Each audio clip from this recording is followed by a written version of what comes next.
सूती श्वेत वस्त्र में जल को छान कर उसमें थोड़ा तीर्थ का जल मिलाएं। बाहर आवाज गूंज रही है, ऐसा लग रहा है। ठीक कर भाई, मुझे यहां से लग रहा है।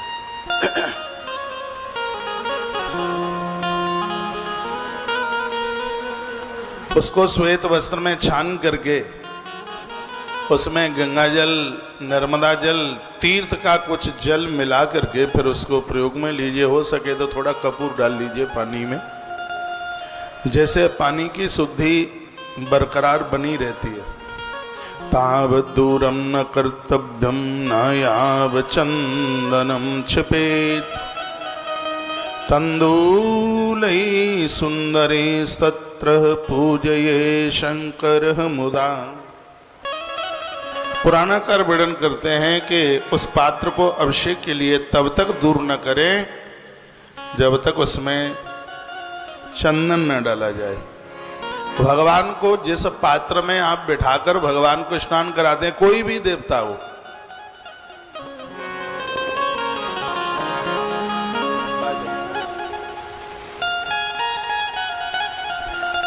जब आप जिस पात्र में भगवान को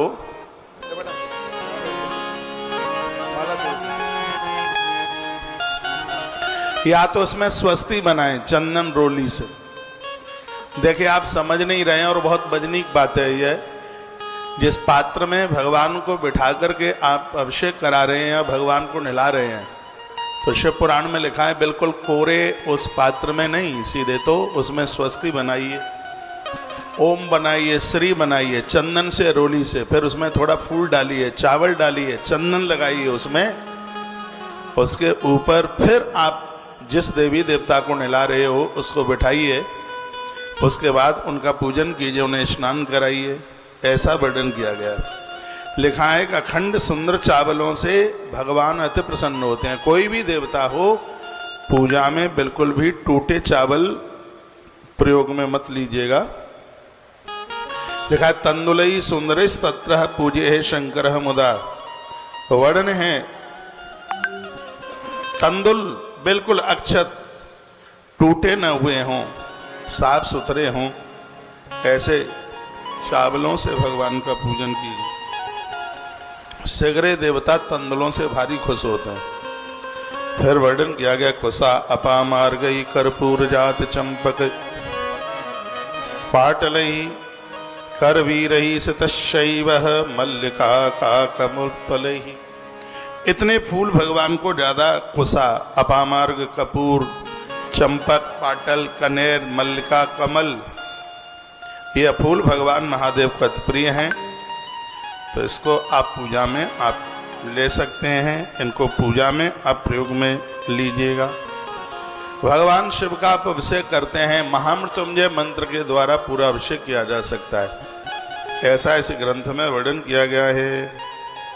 पूरा का पूरा अभिषेक कुछ भी नहीं आता है, महामृत्युंजय मंत्र। और आनंद की बात यह है कि स्त्री पुरुष कोई भी हो, सबको इसको जपने का अधिकार है। मैं बोले देता हूँ, एक श्लोक बोले देता हूँ। कुछ भी नहीं आता है, ओम नमः शिवाय पढ़ करके आप पूरा अभिषेक कर सकते हैं। 64 नंबर का यह श्लोक है। श्री शिव महापुराण की रुद्र संहिता का अध्याय नंबर 11 और श्लोक नंबर है 64। इसमें वर्णन किया कि आपसे यदि कुछ भी नहीं आता है तो पुरुषूक्त, महामृत्युंजय मंत्र और ओम नमः शिवाय पंचाक्षर मंत्र, इनमें से किसी को भी प्रयोग करके आप यह पूरा अभिषेक कर सकते हैं। लिखा है रथांतरेण पुष्पेण सुक्तेन युक्तेन च मृत्युंजयेन मंत्रेण तथा पंचाक्षरेण च। ओम नमः शिवाय से भगवान महादेव अति प्रसन्न हो जाते। मैं तो कहूँगा स्नान के बाद दिया जला करके एक माला भी आप ओम नमः शिवाय की जप लेते हैं तो बहुत कम समय में ये मंत्र आपको सिद्ध हो जाएगा। बीमारियों से बचा लेगा, आपदाओं से बचा लेगा। और जिनको गुरुजनों के मुख से सुनने का यह सौभाग्य प्राप्त हो गया, कालका पुराण में लिखा है कि मंत्र वही प्रभावी है महापुरुषों के मुख से उससे सुना गया हो। हम गायत्री भी वही जपते हैं जो हमने गुरुमुख से सुनी है। हम जो नित्य का जप है वो वही करते हैं जो हमने अपने गुरुदेव के मुख से सुना है। तो यह मंत्र प्रभावी तभी है जब उसको गुरु मुख से सुना गया। जलधारा से स्नेण सतहीने को तरेण। जिस व्यक्ति ने 100 अभिषेक अपने हाथों से कर लिए हैं उसे रुद्राभिषेक सिद्ध हो जाता है। महादेव की बहुत बड़ी कृपा उनके ऊपर हो जाती है जिन्होंने अपने हाथ में श्रृंगी लेके 100 अभिषेक कर लिए। वही लिखा है कि जलधारा से श्रेण सतहीने को तरेण वा कर्तव्या वेद मार्गेण नाम विर्वात वा पुनः। वह अपने वेद मार्ग से कभी अलग नहीं हो सकता। इतनी बड़ी महिमा है शिव महारुद्रा अभिषेक की। आप बहुत महादेव की कितने प्रकार से पूजा करते हैं। यदि आपने भगवान शिव का नित्य अभिषेक किया है, समझ लीजिए कि इस कलयुग में आपने बहुत बड़ा काम कर लिया। सबके घर में प्राय शिवलिंग हैं, शिव पिंडियाँ हैं, महादेव हैं। आपके घर में भगवान नर्मदेश्वर हैं और ईश्वर ने कृपा करी है तो इस मनुष्य जीवन का भरकम आनंद ले लो।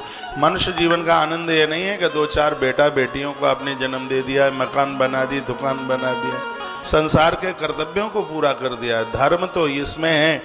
मनुष्य जीवन मिला है, अब इस जीवन में आप भगवत आराधना का आनंद ले लीजिए। मीरा पगली नहीं थी। कोई तो बात होगी, मेरा कहते हैं मेरो तो गिरधर गोपाल दूसरों ना कोई। या आपको पता है कि शरीर मरता है, गलता है, लेकिन जो भगवान के बन जाते हैं ईश्वर को तो उनका शरीर भी बड़ा मलूक लगता है, प्रिय लगता है।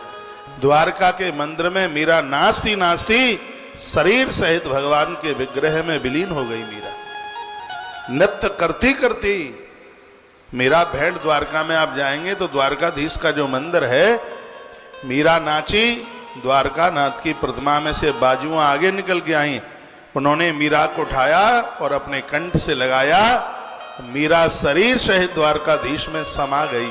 पुजारी लोग देखते देखते रह गए थे। ये तो इसी कलयुग की बात है। चैतन्य महाप्रभु जगन्नाथपुरी गए और उन्होंने ऐसा नृत्य किया कि नाचते नाचते चैतन्य महाप्रभु भगवान के विग्रह में समाहित हो गए। इसी कलयुग में यह जीवन का बहुत बड़ा आनंद है। इसलिए भगवान ने कृपा करी है हमें और आपको। मनुष्य जीवन मिल गया है, मनुष्य शरीर मिल गया है, तो इस शरीर से खूब भगवान की साधना आराधना का, पूजा पाठ का, भगवान के ग्रंथों को पढ़ने का। दीप ज्योति नमस्तुभ्यम, दीपक साक्षात देव रूप है। सुबह शाम आपको समय मिलता है। देखो हमारी कथा में हर रोज दिया जलता है। जब तक कथा चलती रहती है तब तक यह जलता रहता है। दिया कर्म साक्षी देव है। ऊपर जब जाना होगा तो दिया कहेगा इस आदमी के ऊपर रहम करना, इसने मेरी साक्षी में भक्तों को बढ़िया बढ़िया बातें सुनाई है। कोई और न गवाही देने वाला मिलेगा तो यह जरूर खड़ा होगा वहां पर। इसलिए इसको कर्म साक्षी देव का है। मेरी तो बड़ी श्रद्धा है इसके प्रति।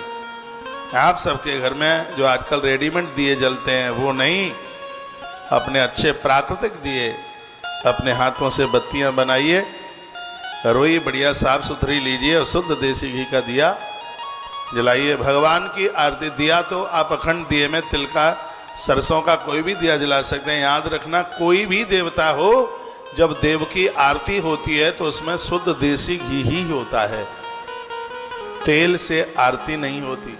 जब भगवान की जो आरती की बात आती है तो जो आरती अखंड दिया आप और चीजों का जला सकते हैं। तिल के तेल का, चमेली के तेल का, सरसों के तेल का, राई के तेल का, पीली सरसों के तेल का दिया आप जला सकते हैं, अखंड दिया जला सकते हैं। लेकिन जब आरती की बात आती है तो आरती के लिए तो शुद्ध देसी घी का ही दिया होना जरूरी है।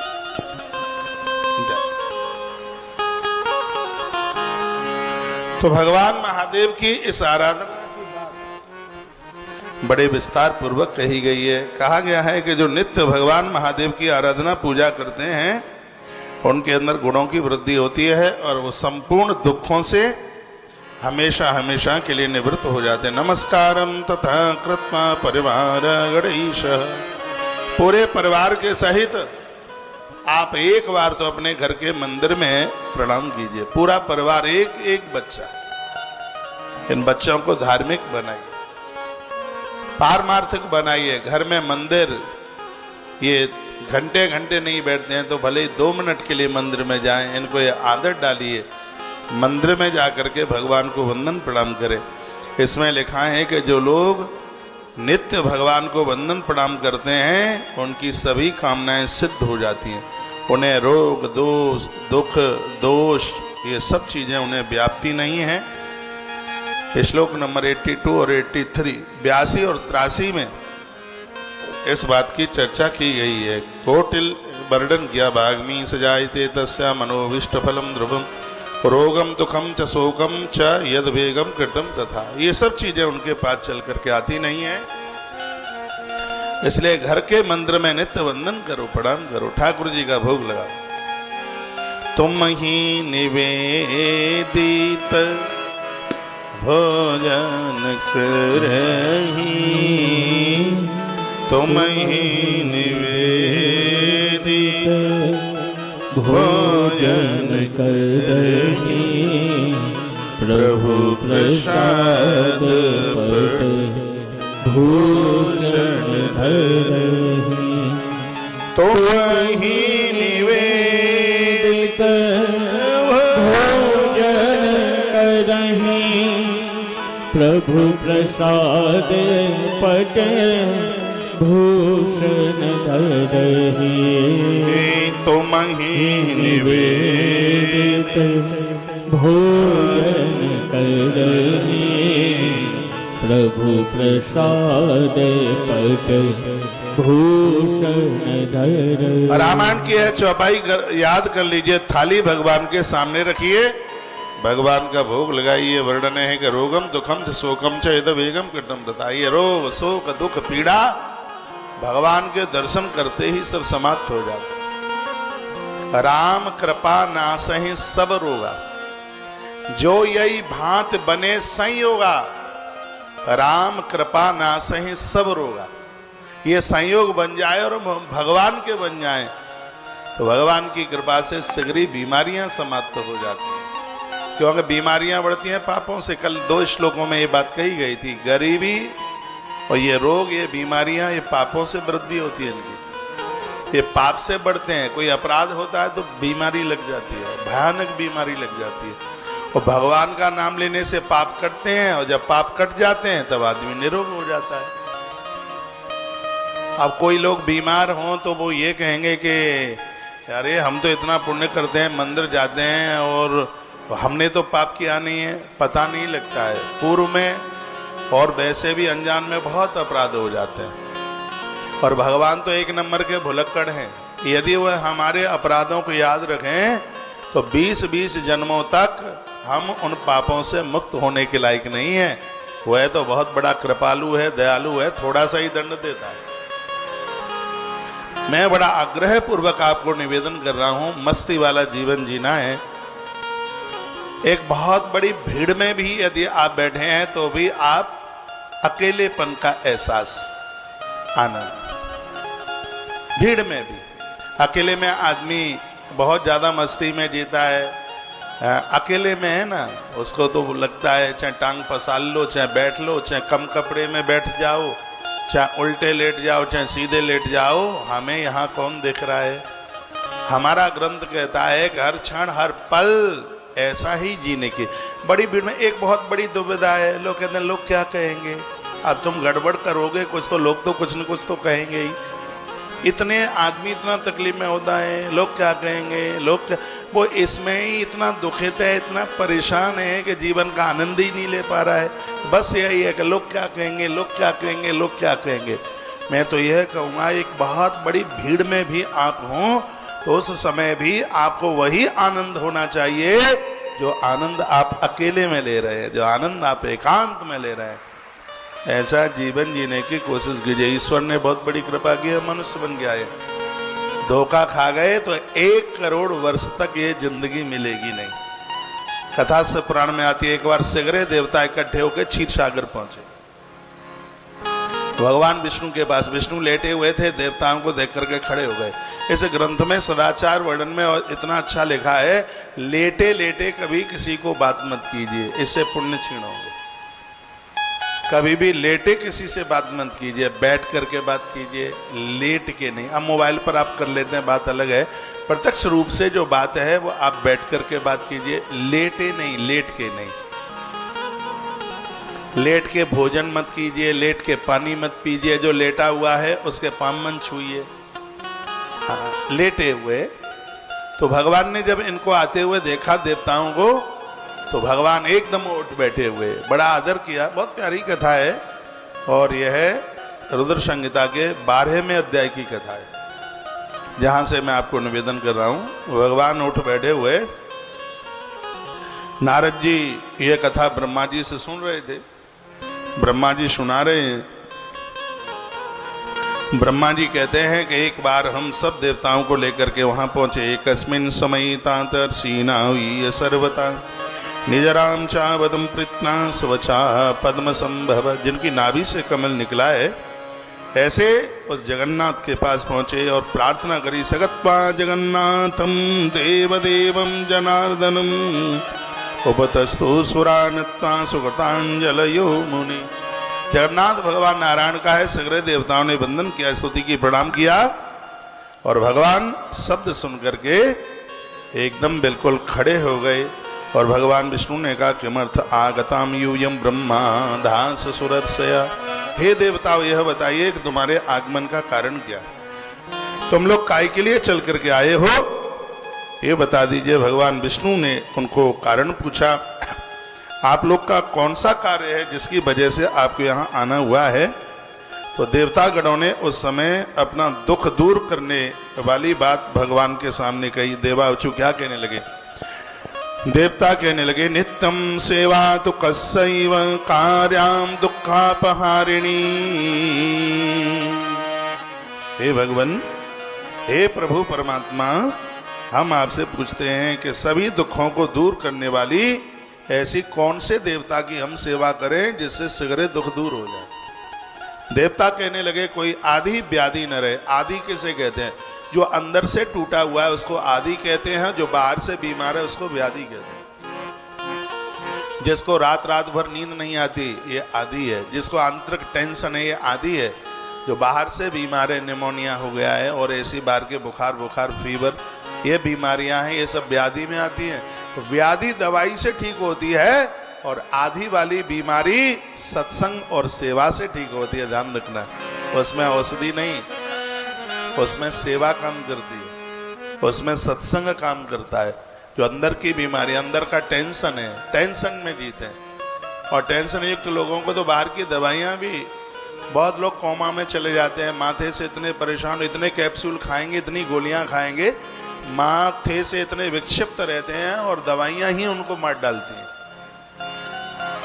उनके लिए जीना बड़ा मुश्किल होता है। ऐसे लोगों को मैं कहता हूँ अच्छी अच्छी किताबें पढ़िए, कोमा में जाने की जरूरत नहीं पड़ेगी, टेंशन मुक्त हो जाएंगे। अच्छा साहित्य पढ़िए, अच्छा सत्संग, महापुरुषों को पढ़िए, महापुरुषों को सुनिए।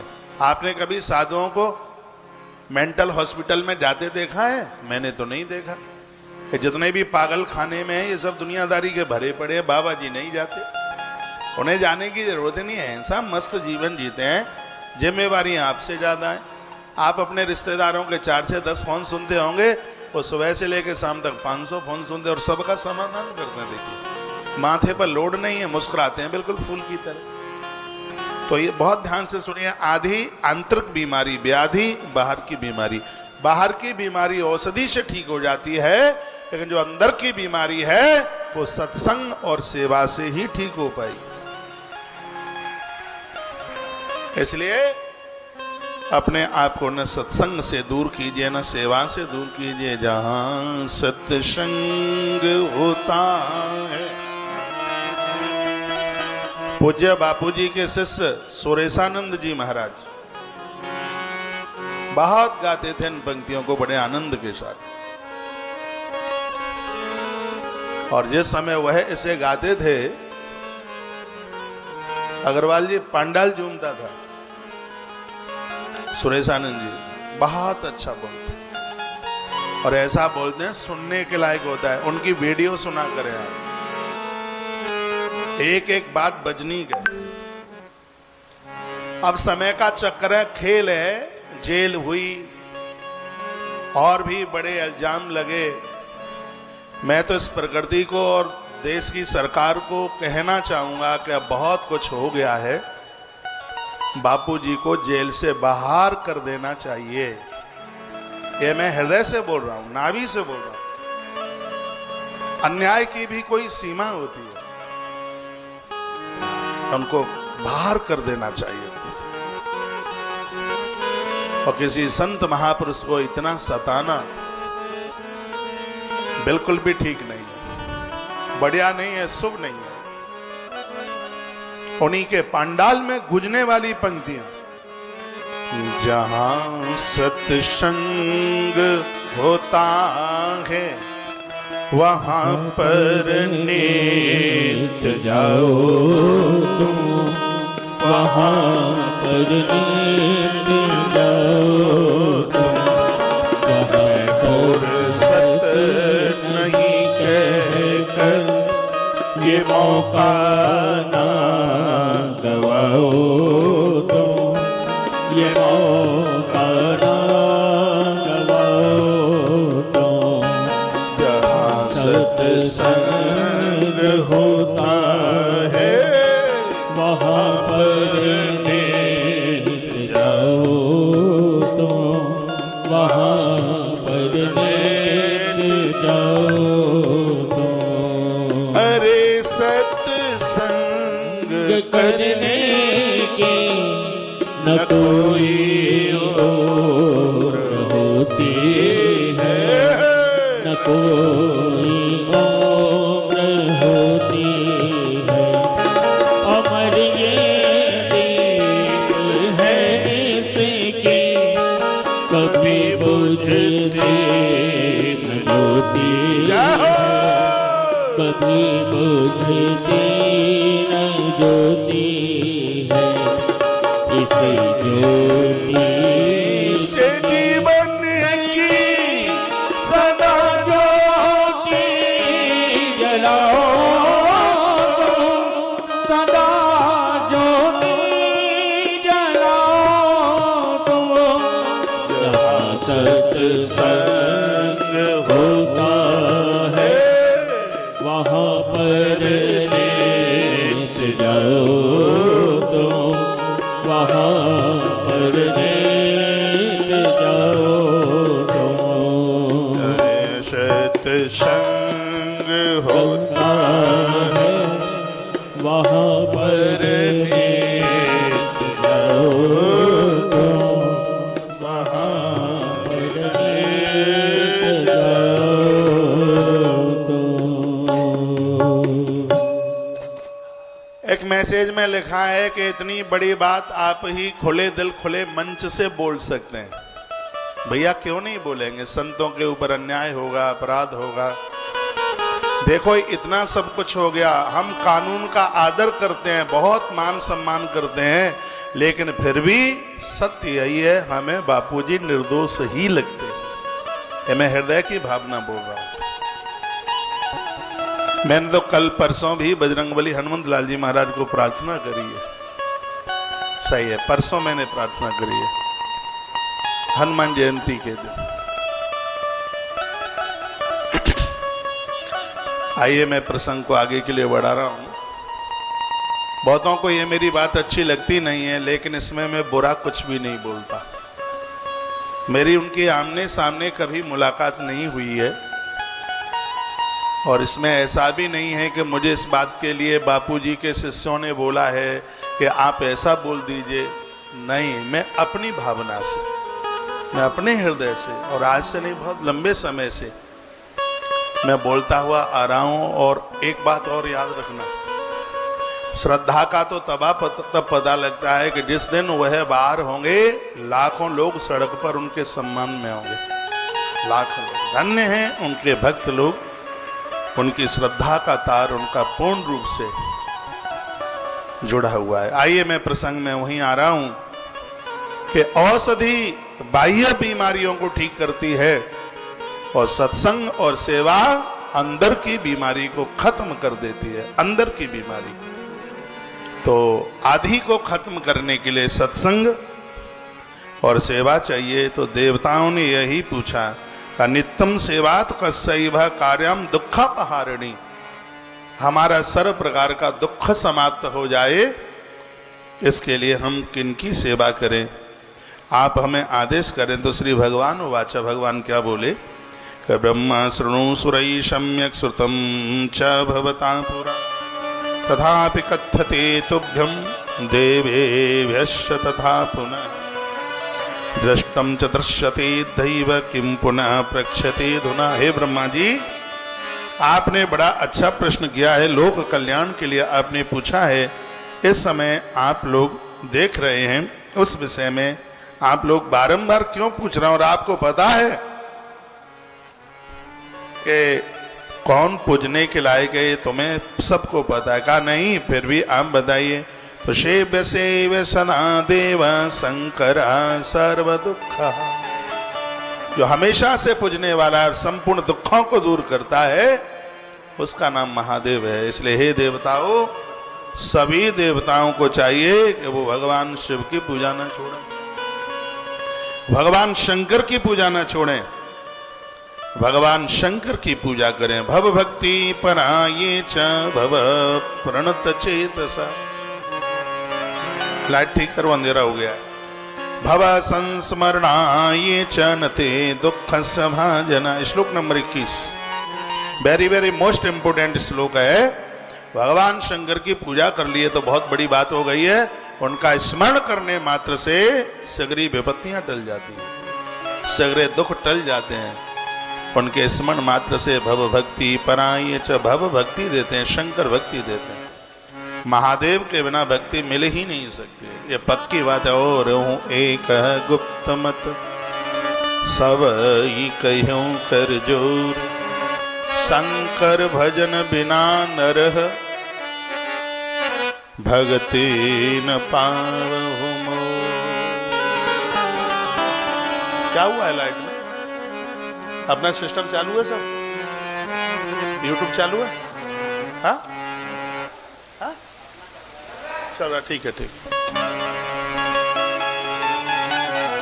ये श्लोक बड़ा अद्भुत है। भव भक्ति पराये च भव प्रणत चेतस। भगवान शंकर भक्ति देते हैं, इनकी कृपा से भक्ति मिलती है। और क्या होता है? ये चनते दुखस्य भाजना, कोई भी दुख का भाजन अधिकारी नहीं होता, दुखों से दूर होता है। और क्या मिल जाता है? भगवान की कृपा से भवनानी मनोज्ञानी मनोज्ञा भरणाश्रिय। इसके द्वारा पवित्र मन तो होता ही है, घर में स्त्रियों की कमी नहीं होती। धनम चतुष्टि पर्यंतम, धन तो बहुतों के ऊपर पास होता है, लेकिन संतुष्टि नहीं मिलती। भगवान शिव कृपा करते हैं तो जो मिला है उसमें संतुष्ट हो जाते हैं। पुत्र पौत्रादि संतति, संतान बढ़ती है, खजाना बढ़ता है। आरोग्यम च शरीरम च प्रतिष्ठा चाप्यलौकिकम। सबसे बड़ी बात है निरोगी रहे। पहला सुख है निर्मल काया, दूजा सुख है घर में माया, तीसरा सुख है पुत्र आज्ञाकारी, और चौथा सुख है सुलक्षणा नारी। और जिनके पास ये चार चीजें हैं, भगवान की कृपा बरस रही है उनके घर में। घरवाली झगड़ा नहीं करती, बेटा आज्ञाकारी है, शरीर निरोगी है, और किसी का रोग और किसी का कर्जा नहीं है आपके पास। तो आपसे अमीर कौन है इस दुनिया में? शरीर स्वस्थ है, कैप्सूल नहीं लेना पड़ता, दवाई नहीं लेनी पड़ती। भगवान का धन्यवाद करो आज के काल में। और यदि दवाई न लेनी पड़ रही हो तो मैं लोगों के घर में जाता हूँ, ऐसा औरा बना हुआ है, 10 तरह की सिरप और ऐसे टैबलेट के पत्ते पड़े हैं। मैंने किसी को पूछ लिया, ये दवाई, इतनी दवाई कितने लोग खाते हैं इसको? कहा कि मैं अकेला खाता हूँ। कहा इतनी? बोलते 18 तो कैप्सूल लेने पड़ते हैं, टैबलेटें लेनी पड़ती हैं, और 10 तरह की सिरप। मैंने कहा ये भी भगवान की बड़ी कृपा है कि तुम जिंदे हो। नहीं तो इतनी दवाई तो खा के ही वैसे ही आदमी मर जाएगा। हा? तो ऐसा जीवन जीने की जरूरत है जिसमें दवाइयां न लेनी पड़े। तो उसके लिए आपको करना क्या है?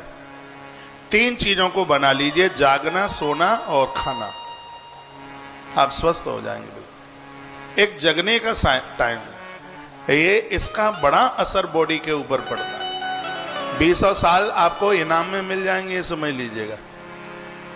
भोर में कितने बजे जग जाएं? सूर्य उदय हो उससे 1 घंटा 24 मिनट पहले, अब देख लेना टाइम, सूर्य कितने बजे उदित होता है उसमें से 1 घंटा 24 मिनट माइनस कर दीजिए, इस समय में आप जाग जाए। सुबह अमृत बरसता है आकाश में, इसलिए उसको उषा बेला कहते हैं।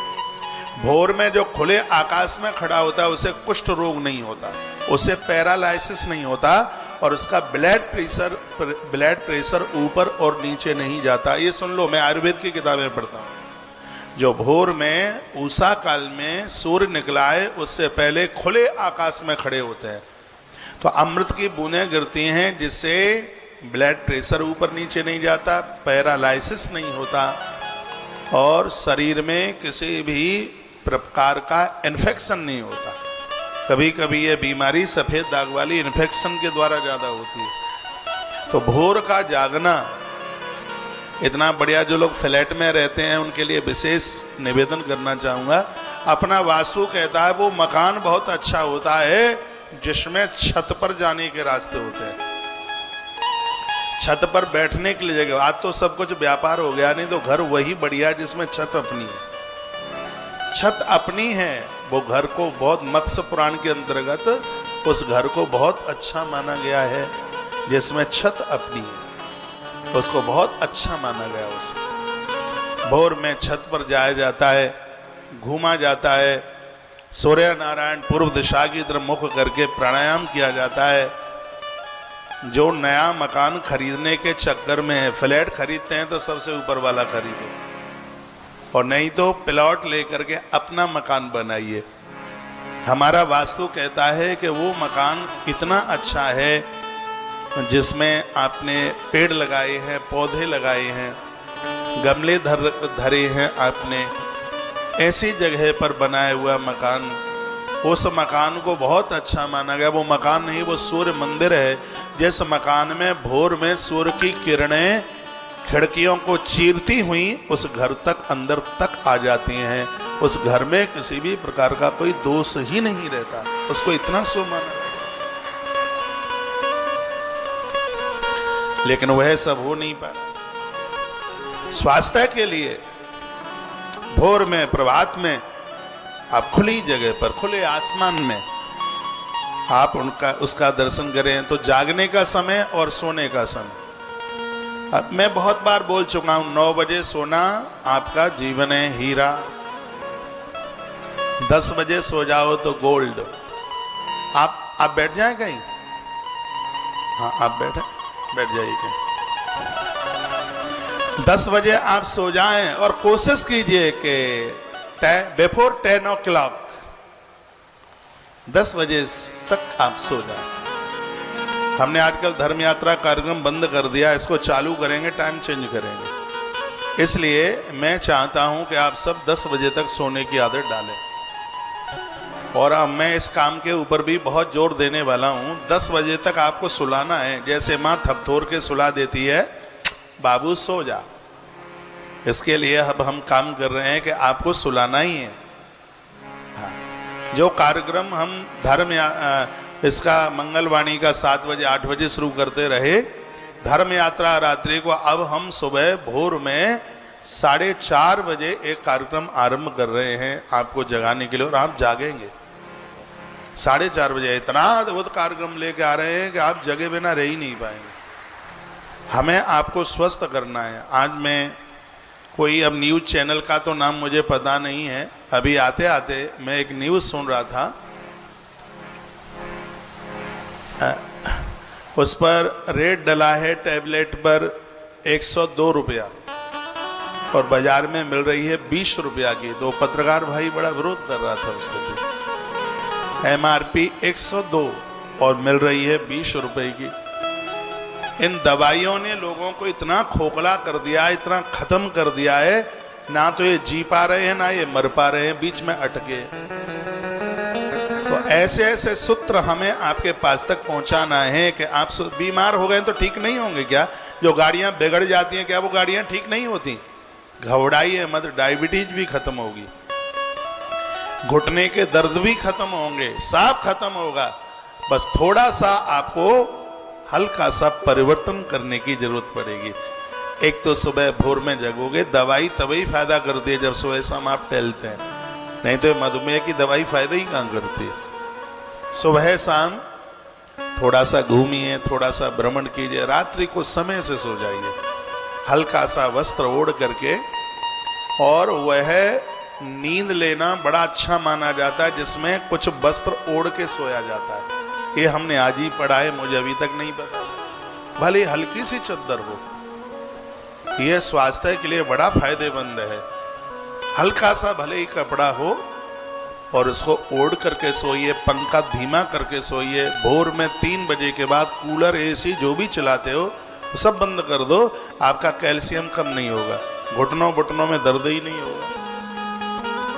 और भोजन ऐसा करें जो सुपाच्य है, ज्यादा तला हुआ नहीं, ज्यादा गरिष्ठ ना हो, ज्यादा मसाले ना पड़े हो उसमें, और जला हुआ ना हो।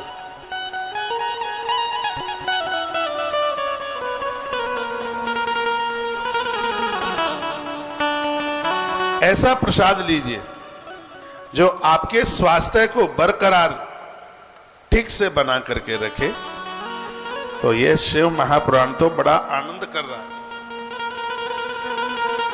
ये आरोग्यता की, आरोग्यम च शरीरम च प्रतिष्ठा चाप्य लौकिकी। आप स्वस्थ हैं तो सब आपको पूछ लेंगे, नहीं तो अस्पताल भी देखने नहीं जाएगा कोई। 15 दिन लग के गिर गए ना अस्पताल में, कोई नहीं जाने वाला। पति से बढ़ करके नहीं है कोई, वो भी नहीं जाएगा। इसलिए अपने स्वास्थ्य का बिल्कुल ध्यान रखिए। खान पान, तली हुई चीजें, मैदा की चीजें कम करो। मैदा के व्यापारियों को ये बात मेरी अच्छी नहीं लगती, अब ना लगे तो ना लगे। मैदा की चीजें कम कीजिए, रिफाइंड को बंद कीजिए, आयोडीन नमक ना के बराबर खाइए। सब्जी में डालते हैं तो ऊपर से कच्चा मत लीजिए। और याद रखिएगा, सलाद के ऊपर हमेशा काला नमक ही फायदा करता है। छाछ और दही में हमेशा काला नमक ही फायदा करता है और दूसरा नमक फायदा नहीं करता। ये आप करके देखिएगा। आपके पेट में गैस बनती है, आपका ब्लड प्रेशर ज्यादा ऊपर नीचे होता रहता है, अजवाइन काली नमक के साथ भूनिए, आधा चम्मच मुख में डालकर 1 गिलास गर्म पानी पी लीजिए रात्रि को। उसके बाद कुछ भी मत लीजिए, आपकी तंदुरुस्ती और आपका उत्साह कभी भी कम नहीं होगा। ये मैं करता हूँ, मुझे भगवत कृपा से कोई बीमारी नहीं है, लेकिन ये मेरे नियम में आ गया है कि आधी चम्मच अजवाइन मैं रात्रि को सोने से पहले ले लेता हूँ। रात को तो मैं पानी भी नहीं पीता। ऐसी नींद आती है कि बाथरूम जाने की भी जरूरत नहीं पड़ती। बाथरूम भी तब जाता हूँ जब नहाने के लिए, नित्य क्रिया के लिए जाना पड़ता है, तब ऐसी नींद आती है।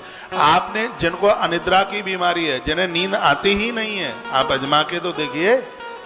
1 आधा चम्मच आपने अजवाइन भुना हुआ पिसा हुआ काली नमक के साथ ले लिया, 5 घंटे तक यदि आपको कोई जगाएगा तो भी नहीं आप जगेंगे। ऐसी गहरी नींद में सो जाएंगे आप। ये आपके स्वास्थ्य के लिए मुझे आपकी बड़ी चिंता है। आपके फैमिली मेंबर्स लोगों से भी ज्यादा मैं आपकी चिंता करता हूं। आप स्वस्थ रहे, आप तभी तो कथा सुन पाएंगे, तभी तो कुछ बढ़िया कर पाएंगे जब आप स्वस्थ रहे। आप रामकृष्ण की, शंकर महादेव गणेश जी की कथा तो सुना ही रहा हूं, लेकिन हमारे पूर्व के महापुरुषों ने जिन चीज की खोजें करी हैं, ऐसे अजवाइन के सूत्र भी तो आपके पास भेज रहा हूं कि अजवाइन आपको कितना फायदा करती है। एक ही बार लेना रात्रि को सोते समय, बस उसके बाद कुछ भी मत लीजिए। जितनी भी ये औषधियां हैं, लेने के बाद सो जाओ तब ज्यादा फायदा करती है। तो रात को इसको ले लीजिए, फिर सो जाइए। 3 दिन में ही फोन करके कहोगे कि महाराज जी आनंद आ गया।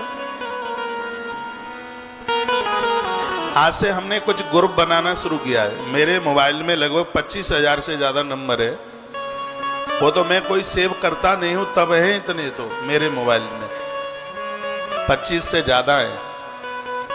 मैं कभी किसी से नंबर मांगता नहीं हूं, लेता नहीं हूं, तो भी पता नहीं कैसे 25,000 से ज्यादा है। दीक्षा वाले भक्तों के हैं, जो मेरे संपर्क में आयोजक लोग हैं, उनको मेरे मोबाइल में उनके नंबर हैं। तो आज हमने ग्रुप बनाना शुरू किया है और उसमें मेरा वो पर्सनल नंबर है, उसको लेफ्ट मत कीजिए। मेरा नंबर कहीं न कहीं आपके काम आएगा। एक एक ग्रुप में ज़्यादा नहीं, हमने 50-50 लोगों को जोड़ा है और सब मैसेजों को मैं पढ़ूंगा।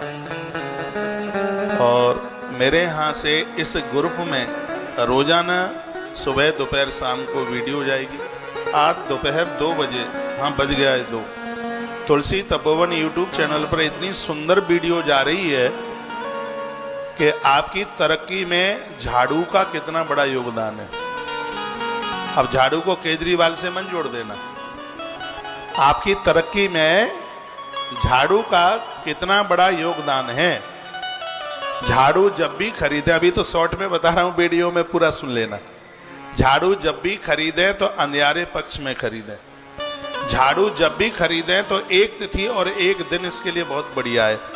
तिथि में है अमावस्या और दिन में है मंगलवार झाड़ू खरीदने के लिए। झाड़ू जब भी खरीदें तो एक नहीं 2 डबल खरीद के लाए। और जब झाड़ू को आप रखते हैं तो इतनी जगह पर झाड़ू मत रखिए। रसोई में झाड़ू मत रखिए, मंदिर के पास झाड़ू मत रखिए, ड्राइंग रूम में झाड़ू मत रखिए और किसी भी देव मंदिर में झाड़ू मत रखिए। झाड़ू वहां रखिए जिस पर आने जाने वाले लोगों की दृष्टि ही ना पड़े। आप अपने घर की बरकत देखिएगा। ये मैंने एक वीडियो डाली, रात्रि को मैंने 9:45 बजे रिकॉर्ड करी ये वीडियो। मैं आजकल वशिष्ठ संहिता पढ़ रहा हूं। वशिष्ठ संहिता में इन्हीं सब चीजों का वर्णन किया गया है। मंगलवार को ना कपड़ा पहने और ना खरीदें। मंगलवार को औषधि और झाड़ू दोनों चीजें खरीदना बड़ा शुभ। अभी तो मैंने संक्षेप में बात बताई है, लेकिन जो वीडियो आपको भेजी जा रही है ये बहुत विस्तार पूर्वक है। तो आप इसका ग्रुप का नाम रखा है कौशिक महाराज भक्त मंडल। क्यों यही है बच्चा? ये बता रहे क्या नाम है? यही है, ये बच्चे ने रखा है। ये दिल्ली का बालक है, ये ध्रुव। ये छोटे छोटे बच्चे भी बड़े कमाल के हैं। किसी ने ग्रुप बना दिया है। इधर शकल तो दिखा दे कहाँ बैठा है। ये छोटा सा बालक है, बिलंदा गुरुकुल का छात्र है। ये उम्र भी उसकी कम ही है, 13-14 साल का बच्चा है। लेकिन ये आ गया इधर। इसी ने ग्रुप बनाया है। मेरा मोबाइल चला रहा है यही। चढ़ेगा ऊपर थोड़ा उधर। अभी भी पीछे बैठा बैठा उसी पे काम कर रहा है। तो इस ग्रुप को मैं रोज चेक भी करूंगा। यहाँ से बढ़िया सी वीडियो सार्थक आपके काम में आएगी। पहले तो एक बार आप हमें सब नंबर सेव करके ग्रुप बना लेने दीजिएगा। और जब फिर जिनके नंबर छूट जाएंगे, जिनके नंबर हमारे पास है नहीं, तो एक दिन में यहाँ से अनाउंस कर दूंगा कि इस नंबर पर आप अपने नंबर भेज दो। उसके भी हम ग्रुप बनाकर अपने ग्रुप में जोड़ करके और आपको मैसेज भेजते रहेंगे। इतना काम करना है कि हमें 10 लाख लोगों को रोज इस ग्रुप में अपनी बात भेजनी। आश्रम के पास तो कई लाखों नंबर हैं। 25,000 से ज्यादा तो अकेले मेरे ही पास में ये नंबर, जो बहुत ज्यादा विशेष लोगों के नंबर मेरे पास में, ये वो इतने नंबर हो गए हैं। तो यहाँ से कही गई हर बात आपके पास तक पहुंचे और वो आपके काम में आवे, जिसमें हमें प्रचार विचार की जरूरत नहीं है। हमारी कही गई कोई बात यदि आपके काम आती है तो ये हमारे लिए भी बहुत अच्छा होगा, बहुत बढ़िया होगा। तो इस ग्रुप का नाम है कौशिक महाराज भक्त मंडल। इसका नाम हो सकता है आप में से भी कुछ नाम जुड़ गए होंगे जिनके पास मेरा नंबर होगा। हाथ उठाइएगा। कितनों के आपका जुड़ गया है? आपका भी जुड़ गया है। अच्छा। 1-2 दिन में बहुत नंबर जुड़ जाएंगे। ये वशिष्ठ संहिता इस समय जो आप टीवी में आप देख रहे हैं लिखा हुआ, ये घर गृहस्थी की बातें, रोज नित्य जीवन जीने की बात इस ग्रंथ में भरी पड़ी है, क्योंकि मैं तो बिना प्रमाण के कोई बात करता नहीं।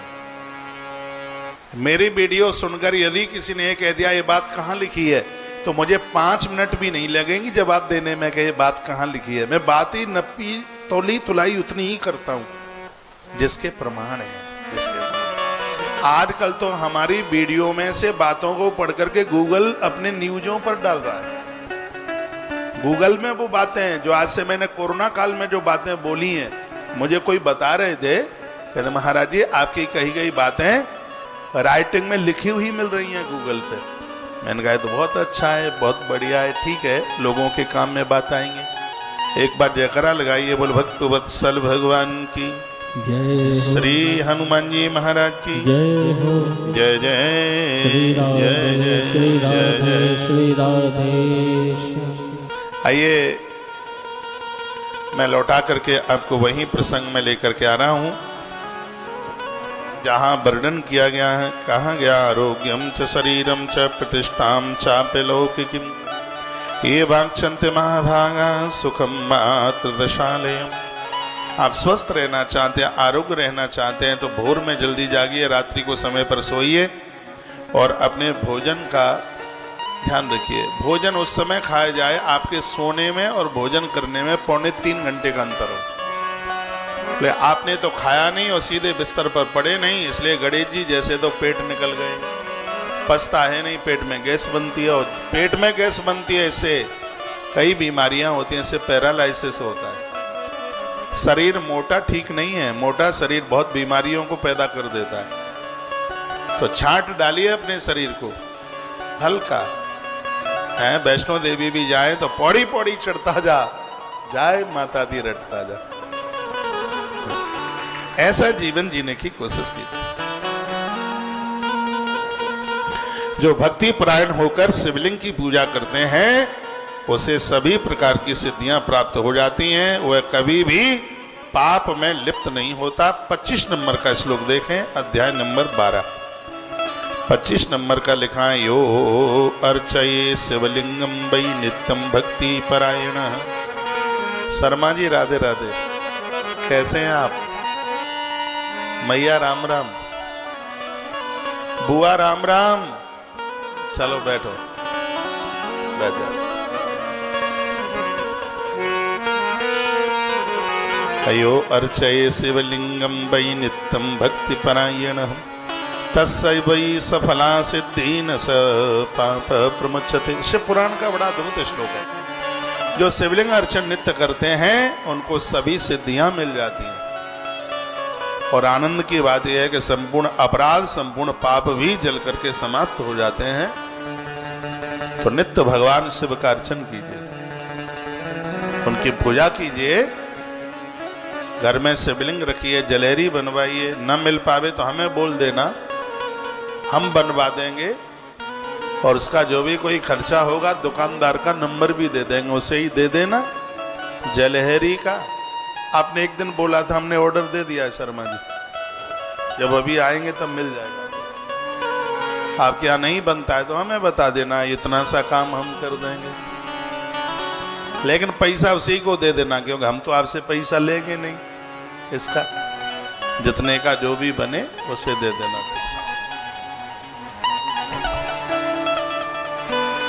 तो भगवान मेरे प्रभु स्वयं ये कह रहे हैं कि भगवान शंकर का शिवलिंग अर्चन जो है वो सिद्धि दे देता है और सभी पापों को जला करके खत्म कर देता है। तदा देवापणपत्यम हरिम स्वयं लिंगान प्रार्थयामासु सर्व कामाप्तये नृणाम। यह चर्चा स्वयं भगवान ने की। देवताओं की प्रार्थना सुनकर भगवान ने शीघ्र ही श्री विश्वकर्मा जी को बुला लिया। देर नहीं लगाई, अच्छे काम में देर क्या। चर्चा चल रही थी, इतने में तो श्री विश्वकर्मा जी हाजिर हो गए। विश्वकर्मा ददौ तेभ्यो नियोगान मम वाहरे। श्री विश्वकर्मा जी पधारे। मुझे भगवान विश्वकर्मा बहुत अच्छे लगते हैं, मैं तो उनका आह्वान करता हूँ, मैं उनको वंदन प्रणाम करता हूँ। आज तुलसी वन आश्रम और ये इतने सब काम हो रहे हैं, कभी कभी तो ऐसा लगता है कि भगवान विश्वकर्मा जी खुद खड़े होकर के बना रहे हैं। कि आदमी की ताकत नहीं है, ये तो कोई भगवान ही कर सकता है, परमात्मा कर सकता है। मेरी उनके प्रति बड़ी श्रद्धा है। मैं तो विश्वकर्मा जयंती बड़े आनंद के साथ मनाता। तो भगवान प्रभु श्री विश्वकर्मा जी पधारे और भगवान नारायण ने कहा कि तुम्हें शिवलिंग बना करके तैयार करने हैं। विश्वकर्मा जी ने अपना भाग्य समझा और भगवान विष्णु की आज्ञा से वो शिवलिंग बना करके देवताओं को प्रदानित करने लगे। किनके लिए उन्होंने कौन कौन सा शिवलिंग बनाया वो आप सुन लीजिए। वर्णन किया गया है। पद्मरागमयम सक्रो हेमम विश्रवसा सुता। कुबेर के लिए सोने का शिवलिंग और इंद्र के लिए पद्मराग नाम की पत्थर का शिवलिंग बना के तैयार किया। कुबेर जी स्वर्ण शिवलिंग पर पूजा करते हैं, पद्मराग पर स्वयं देवराज इंद्र पूजा करते हैं, आराधना करते हैं। स्पष्ट वर्णन है श्लोक नंबर 30। वर्णन है पद्मरागमयम सक्रो। इंद्र का एक नाम है सक्र। आप सुन नहीं रहे हैं, सुनिए। श्रोता पीछे से आते हैं और आगे तक आप पहुंचते हैं, मुझे बड़ी तकलीफ होती है। आप पहले आया करें। हाँ? कि घर गृहस्थी के काम बने रहेंगे लेकिन ये शिव पुराण द्वारा सुनने को नहीं मिलेगा, इसलिए जल्दी जल्दी आ जाया करो। और दिक्कत की बात तो तब है घर में 4-4 बहुएं होती हैं तो भी डुकरियां 4 बजे आती हैं कथा सुनने के लिए। तुम ज्यादा फंस गए घर गृहस्थी में। हरि को मत भूले, ईश्वर को मत भूलिए, नैया सहज पार लग जाएगी। नहीं तो वही बात हो जाएगी, कैसे भूल गयो ईश्वर को फंस के माया जाल में। टाइम से आया करें, समय से आया करें, थोड़ा जल्दी। 4 दिन की बात रह गई है। आनंद हो रहा है। बोलो भक्तवत्सल भगवान की जय। हनुमान जी महाराज की जय हो। मैं निवेदन कर रहा था कि इंद्र का नाम सक्र क्यों है। देवराज इंद्र का नाम सक्र इसलिए है क्योंकि इंद्र वह बनता है जो 100 यज्ञ करता है। 100 यज्ञ करने को संस्कृत में बोलते हैं सतक्रतु। सत माने 100, क्रतु माने करने वाला। जो 100 यज्ञ करता है वो इंद्र बनता है। तो 100 यज्ञ करने को कहते हैं शतक्रतु। तो शतक्रतु में की शॉर्ट फॉर्म बनती है, सत में से सा ले लो, क्रतु में से कर ले लो, तो बन जाता है सक्र। सक्र का मतलब है 100 यज्ञ करने वाला। 100 यज्ञ करने वाला जो है वो इंद्र बनता है, इसलिए इंद्र का एक नाम है सक्र। तो यहां वर्णन किया गया पद्मरागमयम सक्रो हेमं वैश्रवसा सुता। वैश्रवण सुता, वैश्रवण का बेटा है कुबेर। तो कुबेर तो सोने के शिवलिंग पर पूजा करते हैं, अर्चना करते हैं। और जो देवराज इंद्र हैं वह पद्मराग नाम की मणि है, पत्थर है, उसका शिवलिंग विश्वकर्मा जी ने बनाया और उस पर यह भगवान शिव की पूजा करते हैं, भगवान शंकर को पूजते हैं, ऐसा वर्णन किया। तत्पश्चात बताया गया है कि पीतल के शिवलिंग के ऊपर स्वयं धर्म देवता धर्मराज हैं।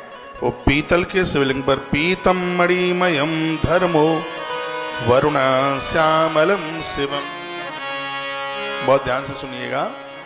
पीतल के शिवलिंग के ऊपर भगवान वरुण धर्म देवता और वरुण देवता हैं, वो सांवले रंग के। याद रखना, सांवले रंग की जितनी भी शंकर की प्रतिमा ये निरोग कर देती है, ये बीमार नहीं रहने देती।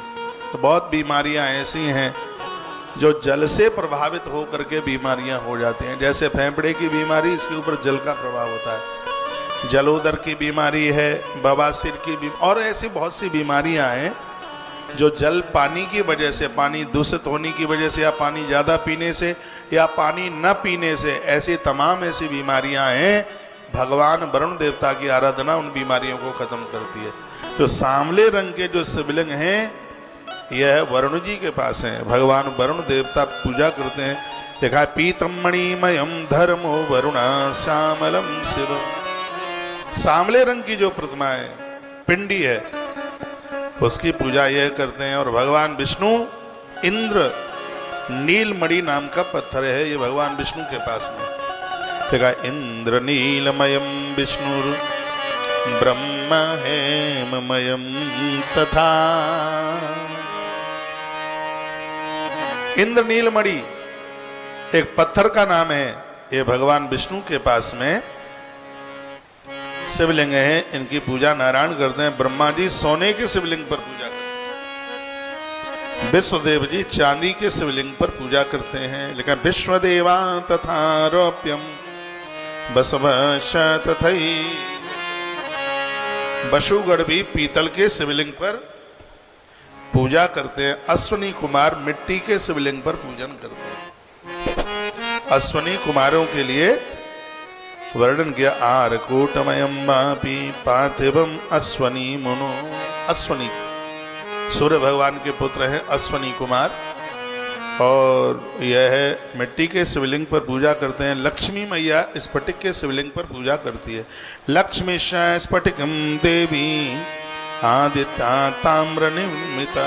सूर्य भगवान तांबे के शिवलिंग पर पूजा करते हैं। सूर्य भगवान को ताम्र के बर्तन में जल भर करके अर्घ देना, इससे सूर्य भगवान इतने प्रसन्न होते हैं। रविवार के दिन या सप्तमी के दिन तांबे की वस्तुओं का दान करने से भगवान सूर्य नारायण अति प्रसन्न होते हैं। तो भगवान जो सूर्य देवता हैं वो ताम्र शिवलिंग पर, तांबे के शिवलिंग है, जलहरी तांबे की है, उसके ऊपर यह पूजन करते हैं। वर्णन है, आदित्यगण तांबे के यानी सूर्य, सोमराज यानी चंद्रमा जी मुक्ता मोती के शिवलिंग पर पूजन करते हैं। चंद्रमा मुक्ता यानी मोती।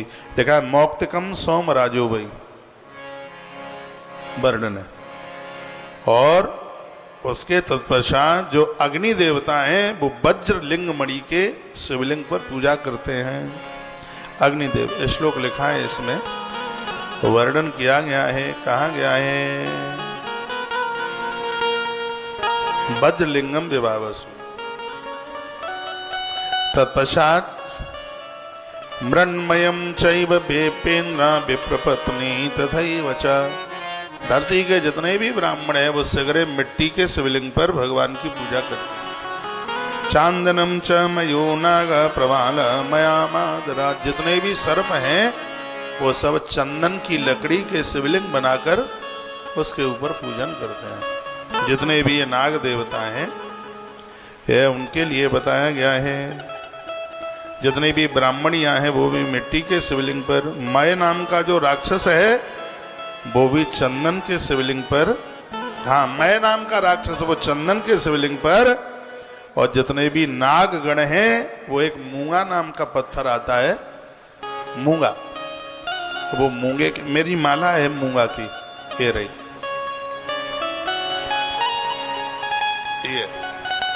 ये है मूंगा। ये पहनने में ज़्यादा ठीक होती है, ज़्यादा बढ़िया होती है, हार्ट वगैरह के लिए भी ये बड़ा फायदेमंद है ये। और जिसकी कुंडली में काल सर्प दोष है, जिसकी कुंडली में जन्म पत्री में काल सर्प दोष है, उसके लिए मूंगा की माला ज़्यादा फायदा करती है। मेरी कुंडली में काल सर्प दोष है, इसलिए मैं ये मूंगा की माला पहन लेता हूँ। पहली बार ये बात मैंने बोल दी है, मन नहीं माना, बोल दिया। ये मूंगे की माला है। जो मूंगे के पत्थर के जो शिवलिंग हैं इस पर पूजन नाग करते हैं, सांप करते हैं, सर्प करते हैं। और काल सर्प दोष होता है तो उसमें सर्प ही तो प्रभावी होता है उसमें। तो नागगढ़ जितने भी हैं वो मूंगे के शिवलिंग के ऊपर पूजन करते हैं। और जो माता दुर्गा माँ हैं वो नवनीत मक्खन के शिवलिंग, मैया मिट्टी में मक्खन मिलाती है और उसके ऊपर पूजा करती है। नवनीतमयम देवी, नवनीत मक्खन के ऊपर माँ दुर्गा भगवती जगदम्बा पूजन करती है। योगी भस्ममयम तथा, जितने भी योगी महापुरुष महात्मा हैं मिट्टी में भस्म मिलाते हैं, उसके ऊपर वो पूजा करती है। यक्षा दधी मह्यम लिंगम, यक्ष लोग हैं वो दही के शिवलिंग बना करके उनका पूजन करते हैं, ऐसा वर्णन किया गया है। और तत्पश्चात ये इस प्रकार से और बाण लिंग नर्मदेश्वर तो प्रभावी है ही। बाण लिंग नर्मदेश्वर को तो सभी देवता उसको वंदन प्रणाम करते हैं। इस प्रकार विश्वकर्मा जी के द्वारा लिंग शिवलिंग बनाए गए, देवता और ऋषियों ने उनका पूजन किया। देवताओं की भलाई के लिए भगवान विष्णु ने, ब्रह्मा जी कहते हैं कि मुझे श्रोता बना करके ये पूजा की पूरी विधि कही। उस लिंग की पूजा विधि को सुनकर मैं देवताओं के साथ प्रसन्नता पूर्वक, हे नारद, अपने अपने स्थान पर लौट करके हम आ गए और अपने स्थान पर आकर सभी ऋषि और देवताओं ने अभिष्ट फल देने वाली उसी दिन से भगवान शंकर की पूजा आरंभ कर दी। ऐसा लगा शिव पूजा विधिम सम्यक ब्रभुम सकलिष्टदम, उसी समय देर नहीं करी। तत्रागत ऋषीन सर्वान देवाशाहम तथा मुनि, हे नारद सगरे मुनि सगरे देवता अपनी अपनी जगह आए। शिव पूजा विधिम, नारायण ने पूजा की विधि बताई और सब देवताओं ने पूजन महादेव का आरंभ कर दिया।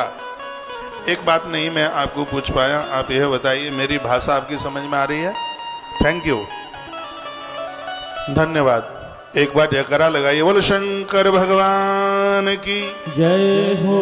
आज मैंने एक बात कही है, उसको आप कभी भी मत भूल जाना। मैंने कहा है कि भगवान शंकर की पूजा करने से सिद्धि मिल जाती है और पाप तत्काल जल करके राख हो जाते हैं। ग्रंथ में लिखा है कि जन्म पत्री में कोई भी ऐसा ग्रह नहीं है जो प्रतिकूल रह जाए, सगरे ग्रह अनुकूल हो जाते हैं। महादेव की पूजा का इतना बड़ा प्रभाव है। यो अर्चय शिवलिंगम वै नित्यम भक्ति परायण तस् वै सफला सिद्धि न स पापई प्रमुच्यते। इस अध्याय का 25 नंबर का श्लोक है। ये बहुत वजनीक श्लोक है। भगवान महादेव बड़ी कृपा करते हैं। शिव पूजा विधिम सम्यक, यदि यह पूजा की विधि के अनुसार कर ली जाए तो उसके फल शीघ्र ही प्राप्त हो जाते, देर नहीं लगती, बहुत जल्दी बहुत शीघ्र ही उसका फल प्राप्त हो जाता। विधाता श्री ब्रह्मा जी भी अपने मुख से वर्णन करने लगे। नारद जी ने पूछा था, नारद जी ने कहा एक बार इस विधि को आप हमें बता दीजिए। तो का मानुषम जन्म संप्राप्य दुर्लभम सर्वजंतुषु। ब्रह्मा जी कहते हैं कि कोई भी जन्म मिल सकता है लेकिन मनुष्य जन्म अति दुर्लभ है। श्लोक नंबर 42 में ब्रह्मा जी बोले हैं, मानुषम जन्म संप्राप्य दुर्लभम सर्वजंतुषु। सभी के लिए मनुष्य जीवन बड़ा दुर्लभ है। तत्रापि सत्कुले देवा दुष्प्राप्यम च मुनीश्वरा। देखो क्या बात कही, पहले तो मनुष्य बनना दुर्लभ है और मनुष्य बनने में भी अच्छे माता पिता के घर में जन्म ले लेना ये बहुत दुर्लभ है। अच्छे कुल में जन्म ले लेना ये बहुत दुर्लभ है। भारत माता की धरती पर जन्म ले लेना ये बहुत दुर्लभ है और सनातन धर्म में जन्म ले लेना ये अति दुर्लभ है।